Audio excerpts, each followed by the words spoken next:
seja dada toda a honra, toda a glória, todo louvor para sempre. Quem crê, diga amém.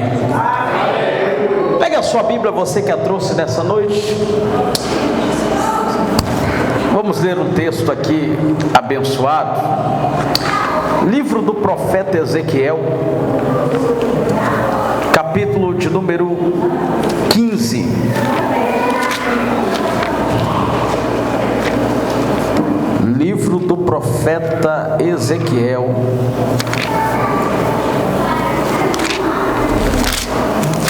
capítulo de número 15,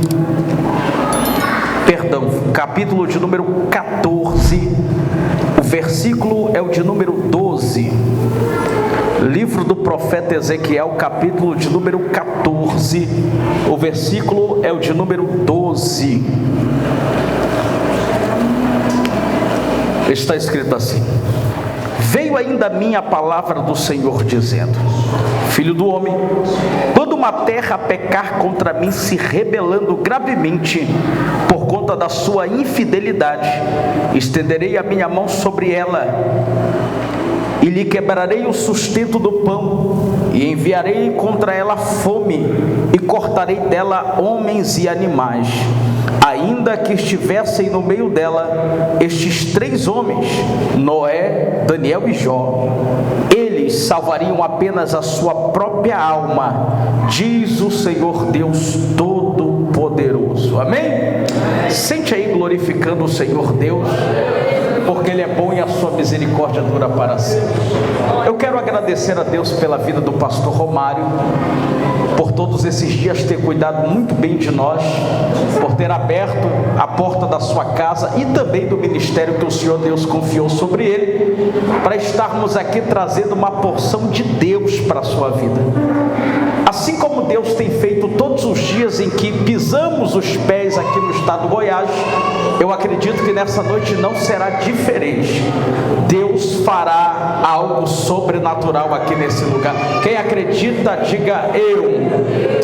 Preste atenção para cá. O texto que nós lemos nessa noite é um texto muito curioso, é um texto muito enigmático.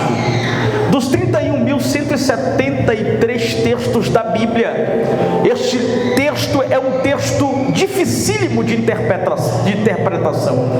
Deus aqui está dando uma revelação ao profeta Ezequiel, dizendo: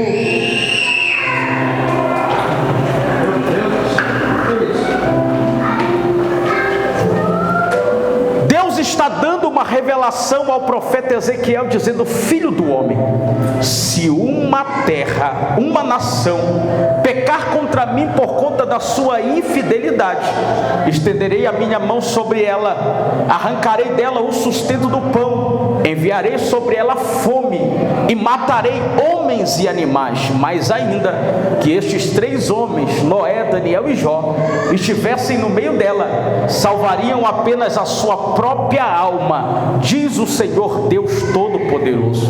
Enigmático pela seguinte verdade: a Bíblia não é um livro apenas de 3 nomes. Na Bíblia não existe só Noé, na Bíblia não existe só Daniel, na Bíblia não existe só Jó. A Bíblia existe homens e mulheres que viveram em seu tempo e tiveram experiências sobrenaturais com Deus Todo-Poderoso. Mas parece que Deus está resumindo a história até aquele tempo, dizendo: somente esses 3 homens se salvariam. Quando eu digo que a Bíblia não tem apenas Noé, Daniel e Jó, mas a Bíblia ela tem um Elias. Quando nós olhamos para a Bíblia, nós vamos ver que Elias é conhecido como o profeta do fogo. Se tem alguém que poderia estar incluído na lista desses nomes que Deus está dando a Ezequiel, seria o nome de Elias. Quando você olha para a história de Elias, você vai ver que esse homem sozinho, diz a Bíblia, que desafiou os profetas de Baal e Azera, e a sua oração ela foi tão poderosa que fogo do céu caiu, consumiu o altar e o nome do Senhor foi glorificado. Quando nós olhamos para a história desse homem por nome Elias, nós vamos ver que além de Elias ser conhecido como profeta do fogo, você vai ver que Elias na Bíblia foi o homem que orou segundo a sua própria palavra e disse: segundo a minha palavra não choverá, e os anjos disseram amém, e durante 3 anos e meio nenhuma gota de água do céu caiu, nem orvalho na terra se umedeceu, e o nome do Senhor foi glorificado. Quando nós olhamos para essa lista, poderíamos também acrescentar nela, além de um Elias, poderíamos acrescentar nela um Eliseu. Quando nós olhamos para a história de Eliseu, conhecido como profeta da porção dobrada, se tem algo que me chama a atenção na vida deste homem, por mais que em vida operou grandes milagres, prodígios e maravilhas, foi milagres que ele operou depois de estar morto. Pastor, que loucura é essa? Depois de estar morto ainda faz milagre? Faz. A Bíblia diz que quando o profeta Eliseu morreu, pegaram seu corpo e colocaram dentro de uma cova. Anos mais tarde, um soldado morre na batalha, pegam o corpo deste soldado e por sorte jogam na mesma cova onde o profeta Eliseu está. A Bíblia diz que quando o corpo toca os ossos do profeta, o corpo do soldado ressuscita.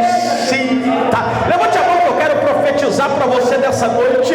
Mesmo depois de você partir, a palavra que saiu da tua boca, a profecia que saiu de ti, ela continuará se cumprindo sobre a vida daquele que crê. Mas mesmo assim o nome do profeta Eliseu não está aqui. Eu questionei um dia orando Deus e disse: Deus, espera aí, não tem Elias, não tem Eliseu, mas no mínimo nessa lista que o Senhor deu a Ezequiel tinha que ter o nome de José. Pastor, por que o nome de José o Senhor quer incluir nessa lista, queridos? José é o único filho de Jacó que recebeu do pai aquilo que o DNA não pode oferecer, que recebeu do pai aquilo que corrente sanguínea não oferece.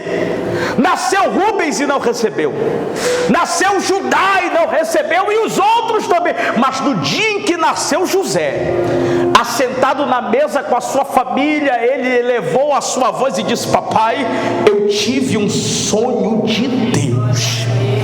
Quando José falou que teve um sonho de Deus, imagino eu, Jacó, lembrando que no dia que estava fugindo do seu irmão do deserto de Padan-Aram, a Bíblia diz que ele pega uma pedra e coloca e descansa, e naquele dia ele tem um sonho, e uma escada aqui da terra ao céu era elevada, e anjos subiam e desciam naquele lugar, e ele disse: esse lugar não é outro senão o lugar da casa e da presença de Deus. Jacó da história é um sonhador. Nasceu seus filhos, nenhum disse: eu sonhei, papai. Mas no dia em que José nasceu, ainda moço, ele disse: eu tive um sonho de Deus. Então Jacó abriu a boca e disse: nasceu um menino, mas não só um menino, nasceu um menino que tem os mesmos sonhos que eu tive. Sonhos de Deus, sonhos de Deus. Se tem algo que me chama a atenção na vida de José, queridos, é que por mais que a alegria de um crente é quando alguém aproxima dele e diz: o teu filho tem a tua cara, o teu filho parece com você, o teu filho tem o teu nariz, tem a tua orelha, tem a tua boca, tem os teus cílios, tem os teus lábios. Por mais que seja alegre o coração de quem recebe essa comparação, mas a maior alegria de um pai e de uma mãe crente é quando alguém aproxima de você e diz: o teu filho crê no mesmo Deus que você crê, a tua filha tem a mesma pegada que você, o teu filho tem um ministério parecido com o teu. Levante a mão quem é pai, quem é mãe, que eu vou profetizar. Eu profetizo nessa noite que a tua tua geração não vai se perder na história. O teu filho e a tua filha adorarão ao Deus que você serve, adorarão ao Deus que você adora. Eu profetizo que nenhum deles se perderão, e o nome do Senhor será glorificado. Mas mesmo assim o nome de José não está aqui. Eu disse, Deus, não tem Elias, não tem Eliseu, não tem José, mas no mínimo aqui deveria ter o nome de Moisés. Diga comigo, Moisés. Lá no último livro, chamado Deuteronômio, há um registro que diz que na terra nunca houve e jamais haverá um profeta como Moisés, que falou com Deus face a face, boca a boca. Quando nós olhamos para a história de Moisés, nós vamos encontrar vários registros desse homem na presença de Deus. Mas se tem algo que me chama a atenção, foi um certo dia depois de Moisés descer do Monte Sinai, ele traz uma ordem, uma direção de Deus. Presta atenção, liderança. Ele chama o povo, reúne no arraial e diz, olha, Deus mandou vocês fazerem isso. Depois dele instruir o povo, Miriam e Arão, que eram seus irmãos e também cooperadores do seu ministério, chamam Moisés para uma conversa e diz, Moisés, espera aí, tu passa tantos dias lá no monte, a gente não sabe se realmente é Deus que fala contigo, cara. A gente acha que esse negócio é tu que traz da tua cabeça e quer instruir o povo. Miriam e Arão estão num conjunto dizendo, espera aí, Moisés, a gente acha que não é Deus que fala contigo. Moisés fica calado, porque Moisés entende que ministério e chamado quem dá é Deus. Vou dizer de novo, quem dá é Deus. Se é Deus que dá, é Ele que falará e testificará o teu respeito. A Bíblia diz que naquele mesmo dia, Loleta, não demorou outro dia, a Bíblia diz que Deus chamou Miriam e Arão para o arraial e disse, por que não temeram vocês levantar-se contra a vida do meu servo Moisés? Aos profetas eu falo em sonhos e visões, mas a ele eu falo face a face e boca a boca.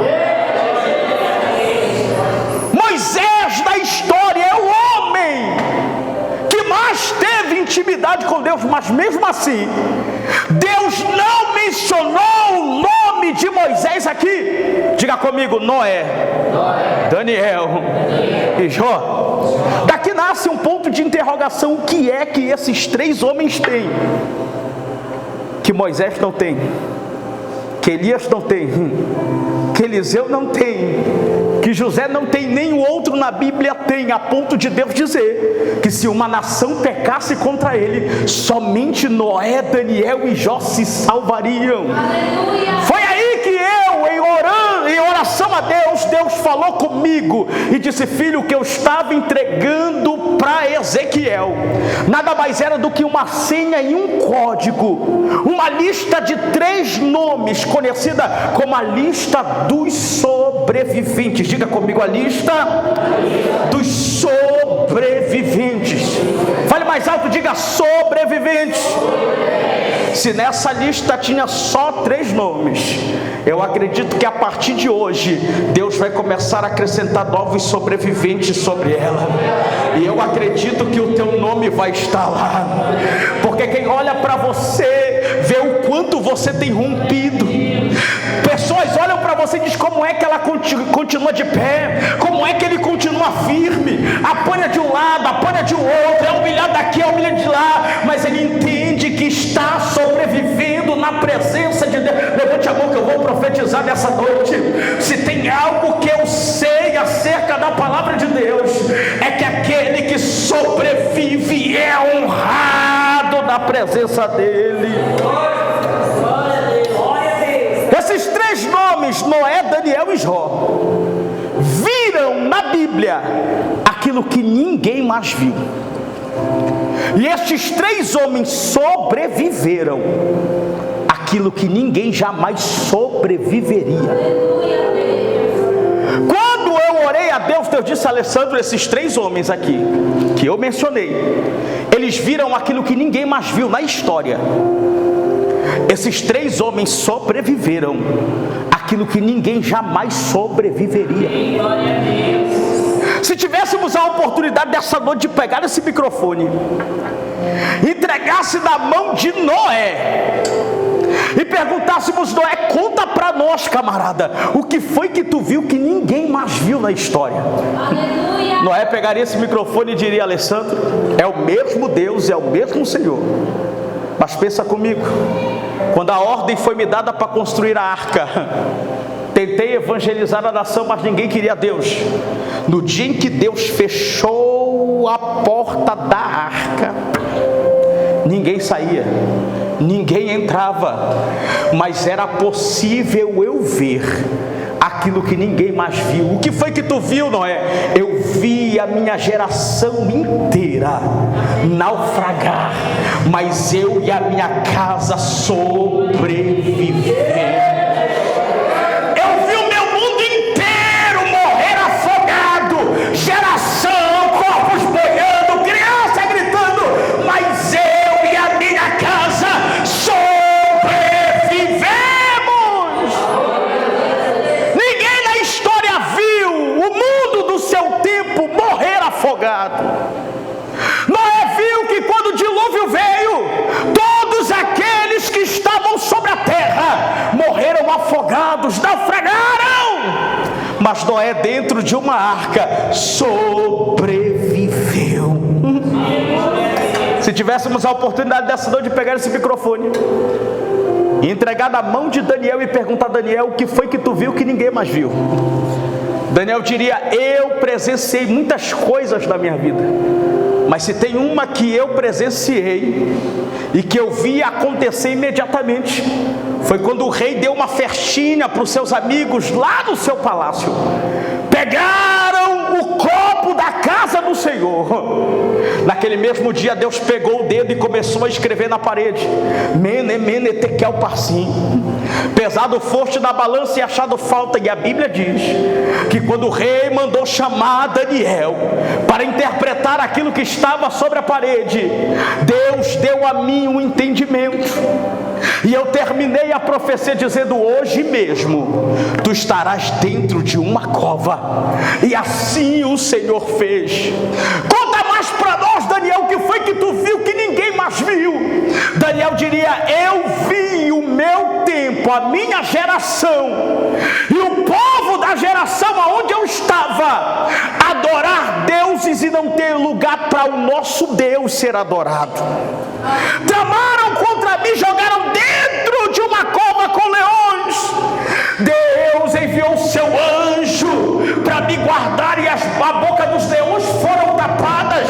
A Bíblia vai dizer que quando foi pela manhã, o rei foi até a cova, chamou Daniel, Daniel respondeu. Quando Daniel sai de dentro da cova, segura para você dar glória a Deus aí, o rei lança um decreto que jamais na história havia sido lançado. Não tinha decreto para Deus, mas depois desse dia, o rei lançou um decreto dizendo: ao Deus de Daniel adorareis e a ele prestareis culto. Daniel diria: não tinha lugar para o nosso Deus, mas depois disso que ele me fez sobreviver, o nome do Senhor foi adorado, o nome do Senhor foi glorificado. Daniel sobreviveu. Se tivéssemos a oportunidade de pegar esse microfone e colocar sobre a mão de Jó e disséssemos: Jó, por que o teu nome está aí, Jó? O que foi que tu fez para merecer que o teu nome estivesse nessa lista? Daniel, Noé até que então, Daniel também, mas por que, Jó, o teu nome está aí? Imagina Jó dizendo: é o mesmo Deus, é o mesmo Senhor. Mas imagina só, em um só dia eu perdi fama, em um só dia eu perdi o nome, em um só dia eu segurei nas alças dos caixões dos meus filhos e os enterrei. Em um só dia a saúde que eu tinha me foi tirada. Em um só dia a única casa que me restou foi ao chão. E para acabar de enterrar, minha mulher olhou para mim e disse: amaldiçoa o teu Deus e morre. Mas eu, com um caco de telha, comecei a me coçar e disse: eu sei que o meu Redentor vive, e em breve se colocará de pé no seu trono para me abençoar. Eu imagino Jó dizendo: porque ainda há esperança para uma árvore. árvore, mesmo cortada, as raízes enfraquecidas, os galhos quebrados e não tem dado fruto, mas ao cheiro das águas ela se renovará e se tornará uma árvore nova. Eu imagino já dizendo: eu fui provado ao limite, ao extremo, em todas as áreas que alguém pode imaginar, mas eu sobrevivi. Vou dizer de novo: eu sobrevivi. Eu imagino Jó dizendo algo aqui interessante, que com a provação Jó aprendeu 3 coisas que ele nessa noite quer que você aprenda. Primeiro, que toda provação ela é proveniente de Deus ou ela é permissiva. Se você está sendo provado, fica tranquilo, Deus está no controle da situação. Segunda coisa que Jó aprendeu com a provação é que toda aprovação é um interesse pessoal de Deus de se revelar a quem está sendo provado. Se você está sendo provado, se eu fosse você, eu glorificava a Deus, porque Deus escolheu você a dedo para Ele se revelar a você. Jó disse: antes eu achava que conhecia Deus, mas depois da aprovação Ele se revelou a mim. Ah não, você não está entendendo, vou dizer de novo. Essa aprovação é Deus dizendo: ei, eu quero me revelar no meio da situação, eu quero me revelar no meio da circunstância, eu quero me revelar no meio das que você está passando agora, eu quero se fazer presente na sua vida. Terceira coisa que Jó aprendeu com prova, diga comigo: toda aprovação tem prazo de validade. Querido, se a aprovação ela teve um início, ela tem um fim. Pode dar glória a Deus e aleluia, que a aprovação na tua vida está terminando hoje. Está terminando hoje. Está terminando hoje. Você crê nisso nessa noite? Esses 3 homens viram aquilo que ninguém mais viu. E esses 3 homens sobreviveram àquilo que ninguém jamais sobreviveria. Mas a pergunta é: qual foi o segredo de cada um desses homens sobreviver? Porque quando nós falamos de sobrevivência, alguns atribuem sobrevivência à sorte. Mas quando eu olho para a Bíblia, eu entendo que sobrevivência está relacionado com aquele que decide obedecer. Não, você não pegou, vou dizer de novo. Com aquele que decide obedecer.